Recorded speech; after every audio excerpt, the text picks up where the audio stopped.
इतिहास खुद को दोहराता है। पहले एक त्रासदी की तरह, दूसरा एक मजाक की तरह। जी हाँ, आज हम बात करेंगे इतिहास को। नमस्कार, मैं हूं दीपक राजपूत। आप सभी का एंटी क्राइम न्यूज 24 के खास शो आज की शाम किसके नाम में स्वागत है। जी हाँ, आज हम बात करेंगे भारत के महान इतिहासकार डॉक्टर गौरीशंकर हीराचंद ओझा जी की।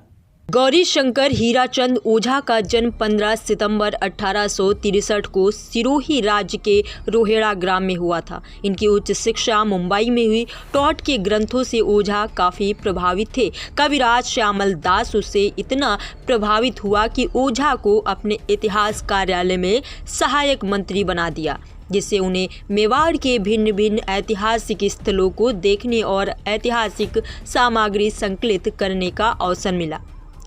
बाद में ओझा को उदयपुर के विक्टोरिया हॉल के पुस्तकालय और म्यूजियम का अध्यक्ष बनाया गया। वहां पुरातत्व विभाग के लिए उन्हें शिलालेख, सिक्कों, मूर्तियों, ऐतिहासिक सामग्री को संग्रह करने का अवसर मिला। यहां रहते हुए ओझा ने प्राचीन लिपिमाला नामक ग्रंथ लिखकर पुरातत्व जगत में विशिष्ट ख्याति अर्जित की। कर्जन ने ओझा की विद्वता से प्रभावित होकर उन्हें अजमेर म्यूजियम का अध्यक्ष बना दिया।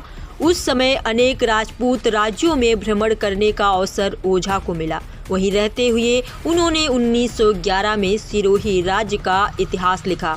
उन्हें 1914 ईस्वी में राय बहादुर का खिताब मिला। ओझा ने प्रत्येक घटना के वर्णन में प्राप्त सभी आधार स्रोतों का उपयोग करते हुए उनकी सत्यता को प्रमाणित करने का हर संभव प्रयास किया और संदर्भ सामग्री का सुस्पष्ट उल्लेख पाठ टिप्पणी में दिया। आधार स्रोतों का पाठ टिप्पणी में उल्लेख करने की परंपरा ओझा ने ही डाली थी। प्रत्येक राज्य के इतिहास में सबसे पहले राज्य का नामांकन, क्षेत्रफल, नदी, नाले, पक्षी, दुर्ग, सड़कें, जनसंख्या, धर्म, जाति, त्योहार आदि का संक्षिप्त विवरण दिया गया।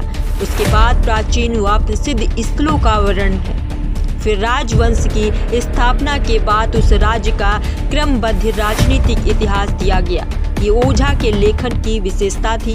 गौरीशंकर हीराचंद ओझा ने भारतीय प्राचीन लिपिमाला, सोलंकियों का प्राचीन इतिहास, सिरोही राज्य का इतिहास, राजपुताने का प्राचीन इतिहास, उदयपुर राज्य का इतिहास, डूंगरपुर राज्य का इतिहास, बांसवाड़ा राज्य का इतिहास, बीकानेर राज्य का इतिहास, जोधपुर राज्य का इतिहास, प्रतापगढ़ राज्य का इतिहास ग्रंथों का लेखन किया।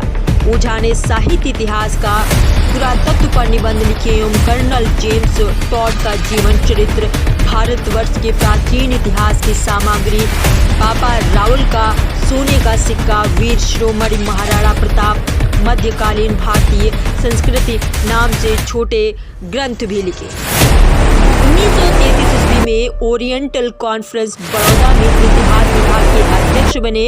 1937 ईस्वी में साहित्य वाचस्पति की पदवी और काशी विश्वविद्यालय से डीलिट की उपाधि मिली।